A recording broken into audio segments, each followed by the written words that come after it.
Hello, and welcome back to the Podficcers Baton. This is ShutterBug, written by Iriley and read to you by Evie is Evil. Chapter 11. Author's Notes. It's late, I know, I'm sorry. I'm gonna say I'll either be posting new chapters Friday/Saturday. I plan on going back and editing the previous chapters at some point too.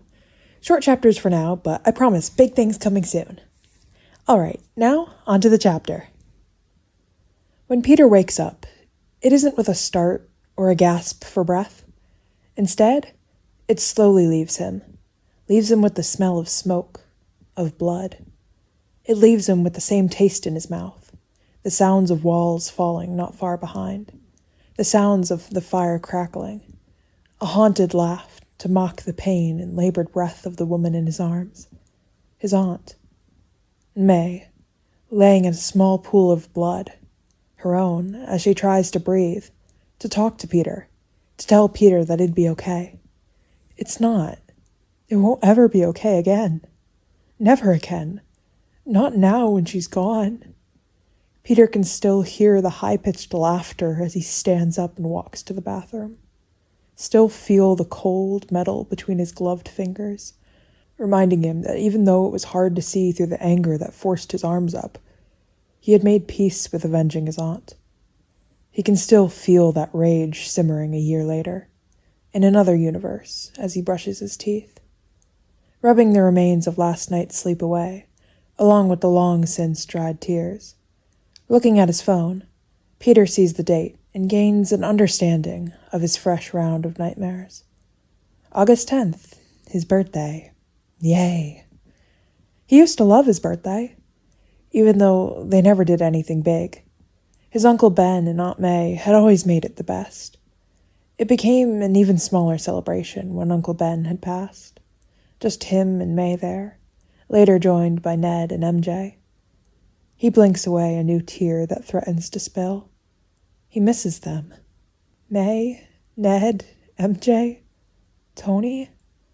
Leave it to Peter Luck to take the ones he loves away from him. He ignores the passing thought of Jason, followed by the man's family. Peter's brought out of his spiraling thoughts when the sound of his phone ringing finally makes it past his deaf ears. Hello? He says once the phone is up to his ear. Hey, it's Jen. Got a few jobs for you if you're up for it. A couple of photo shoots and a few conferences. What do you say? Peter nods before realizing she can't see him. Yeah, sounds good. Just send me the addresses and times and I'll be there. Oh, I have school starting this week too. Noted. You okay? You sound dead. Yeah, I'm fine. Just woke up. His point is proven with a yawn. Okay, I'll get those addresses sent to you. Send me your class schedule so I can vet out the conflicting ones. Oh, I have a spoiler picture for you too. I'll swing by sometime today and let you transfer it. He doesn't get a response, so he checks his phone to make sure he hadn't accidentally hung up. He hadn't. Hello? Yeah, sorry, I'm here. Shoot me a text on your way, and I'll make sure I have your pay. I'll send it now. See you later. Hanging up, Peter sends her the class schedule for this semester and starts to get dressed. While he's cooking an omelet, or 4, his phone buzzes from its spot on the counter. Looking to his left, Peter moves to flip his phone over so the screen was facing up. Jason. Happy birthday. Got any plans? Peter. Thank you. Not really. I have to swing by work to drop off a picture, and that's about it. Scene, 8:45 a.m. Jason. Dude, you'll be 19. It's your last year as a teenager. We should go do something. Peter. It's fine. I don't want to trouble you. Scene, 8:46 a.m. Jason. It's fine. I wouldn't say anything if I didn't want to do it. Leave it to me. Peter smiles at his phone, even if it's a small one, and sends back a reluctant okay. Flipping his omelettes and plating them, Peter starts to dig in. Walking into the building, Peter says a quick hello to Tammy and makes his way to Jen's office. Once there, he moves to open the door, hand still in the air when it's opened for him, and Kat walks through, giving a smile when she sees him. "Hey, Tiger." She winks, but keeps walking.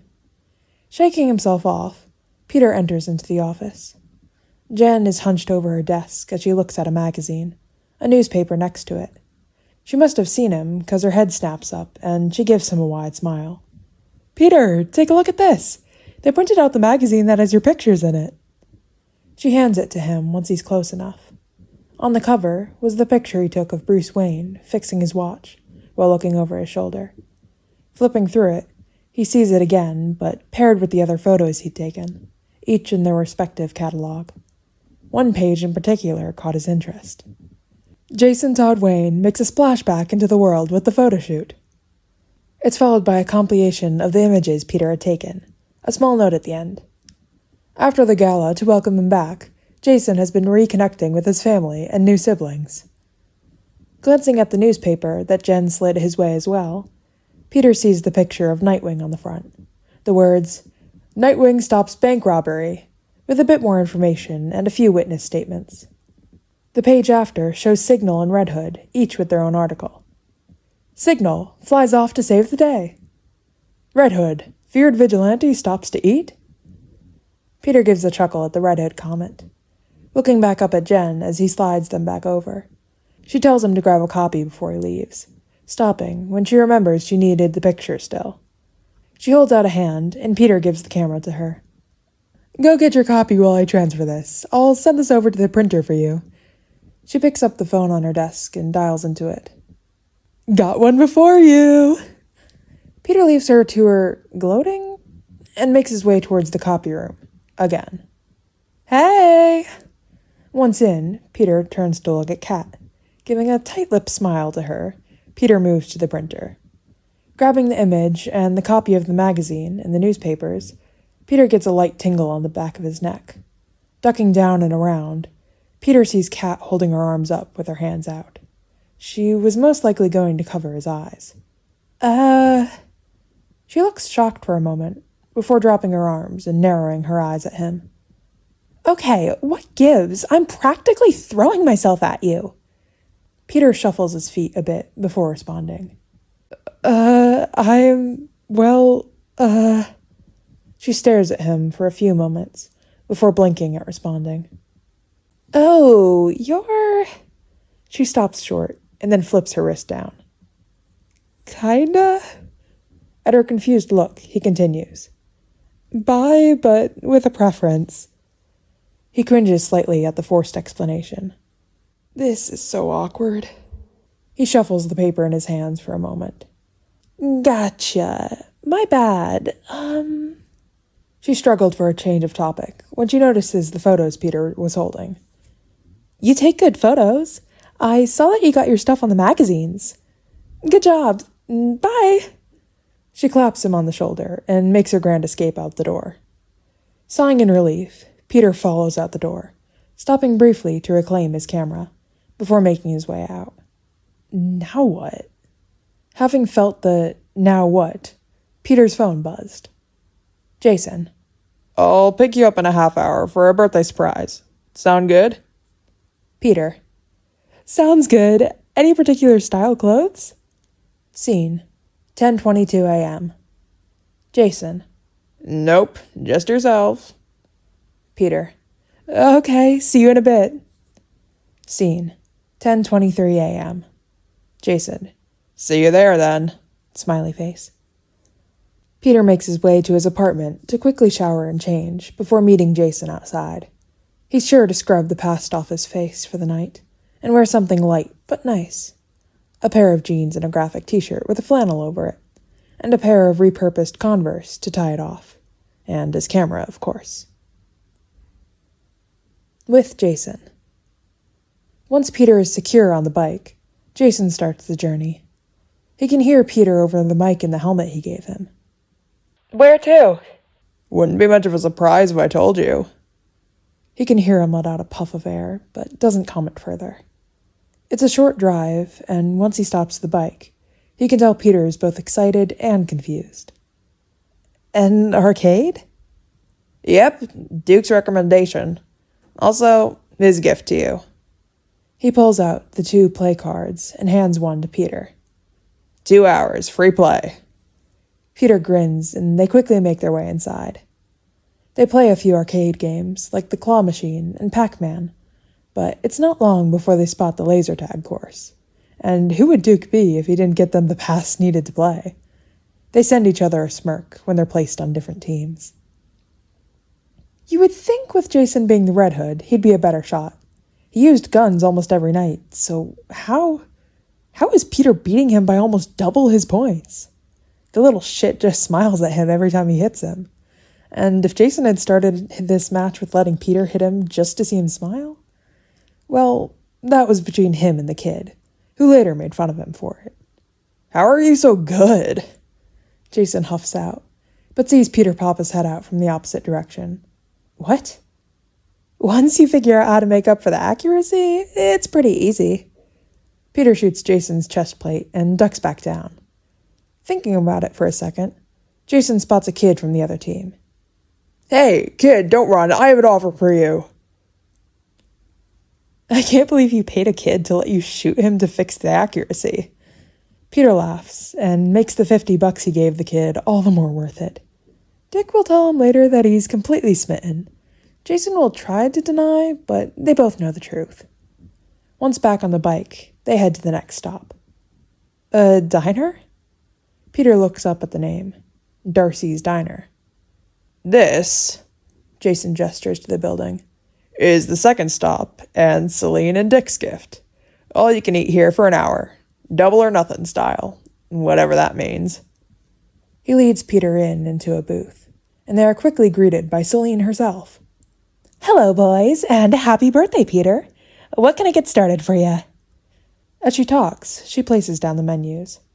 Peter gets a coffee after thanking her, and Jason gets a soda. After a few minutes, Celine comes back with the drinks, and they start their food orders. Peter looks hesitant, so Jason starts. I'll get 2 cinnamon pancakes with a plate of bacon, a cup of fruit with it. She nods and writes it down before turning to Peter, a small and encouraging smile on her face. I'll get the triple chocolate pancakes, 3 of them, with sausage and a fruit cup as well.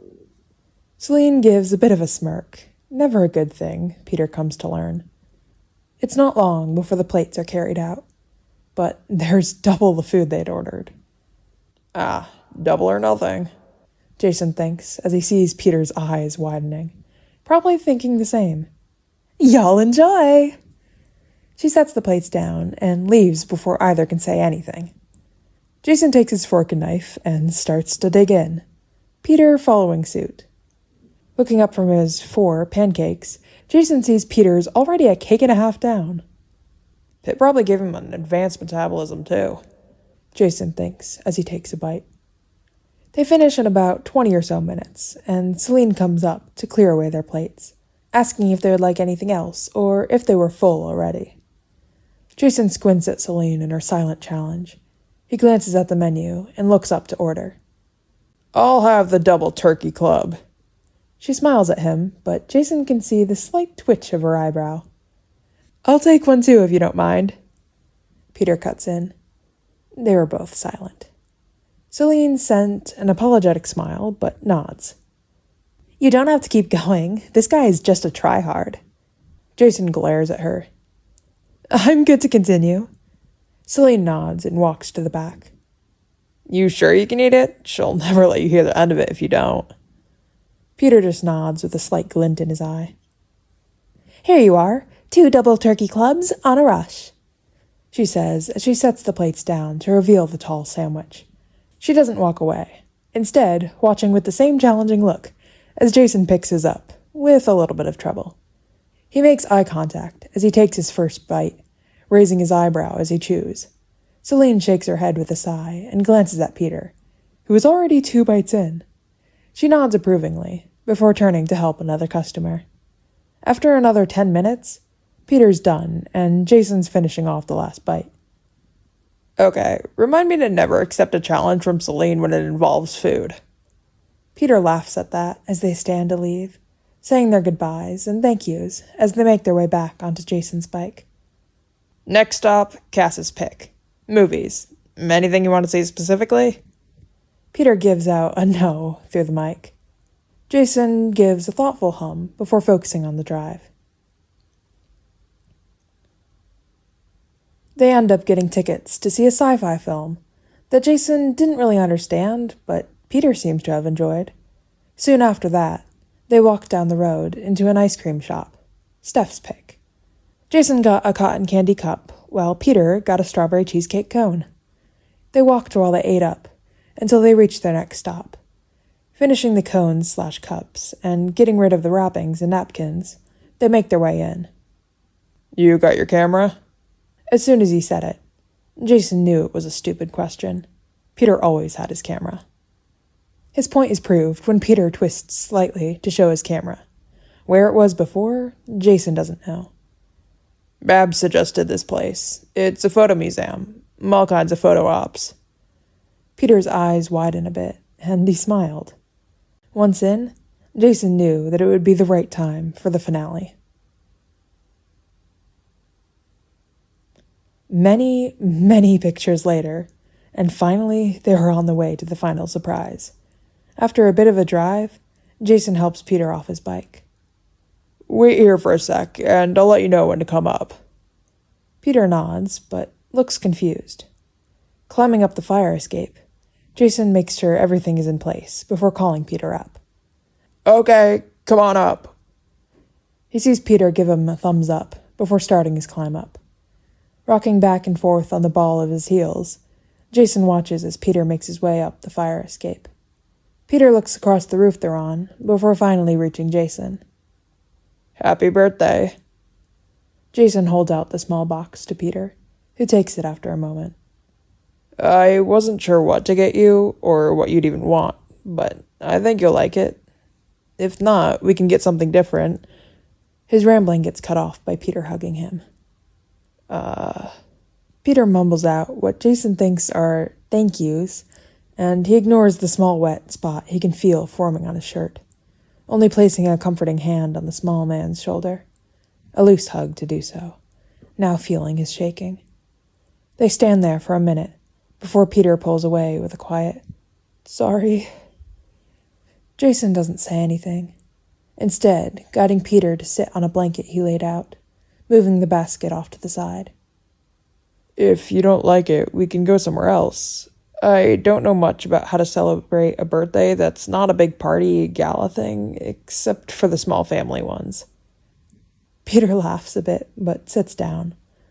Jason sits down next to him and pulls the basket closer before opening it. He sets out the charcuterie board. Why? He doesn't know either. And plates before grabbing the cups and drinks. You want to talk about it? Peter thinks for a second before nodding. It's just, this is the first birthday party without my aunt. Well, kinda. I don't actually remember most of the first. I appreciate you doing this all for me today. Peter trails off with a small smile.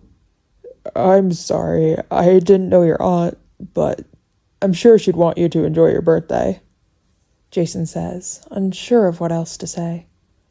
Peter's smile widens a bit, though, so Jason thinks he did all right. Whose idea was the picnic?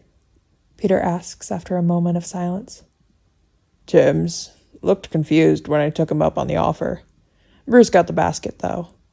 Oh, that reminds me. Here. As he speaks, Jason pulls out an envelope and 3 packages. One from Damien, the letter in one package. In it is a certificate of a donation in Peter's name, and in the package is a small but detailed knife. Peter assumes it's either a letter opener or pocket knife. A quick check confirms the latter. The second box is from Alfred, surprising Peter. It had a teacup and a plate with an assortment of teas. The third is a watch from Bruce. Jason later tells him how the older man collects them. Peter lets his hands go back to the box from Jason. Did Tim pick the spot too, or just the idea of a picnic? Jason smiles at that. Nah, that was all me. It's the best place to see all this. He points out to the skyline, Gotham laid out before them, backlit by a sunset. Peter's tempted to take a picture, but decides it's better as a moment. Maybe this birthday wasn't so bad after all, Peter thinks, the thought of Jason's gift accompanying the view.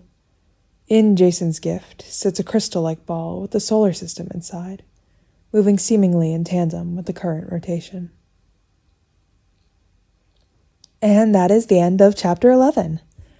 I believe tomorrow, who's posting next? Lovegood is posting Chapter 12. I'll link that down below. And the link to the Podfic, to the overall playlist for this, will also be down below. But I hope you guys enjoyed listening to this. Please go check out everyone else's videos. And thanks for listening. Bye!